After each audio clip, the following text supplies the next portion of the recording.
News out of Council Bluffs. Google has just announced an additional $1 billion investment in the data center. That will make it the biggest in the world. The center helps power the company's search engine, and the additional money will bring Google's investment at the Council Bluffs facility to $6.5 billion. It's the fourth planned expansion of that site and the second in the past year. It's a really welcoming business environment.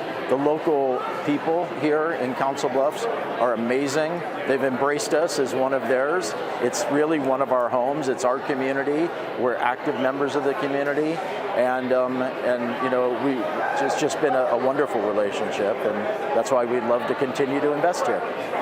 Google is also set to invest $1.3 million in water conservation in the Missouri River Basin to improve water quality.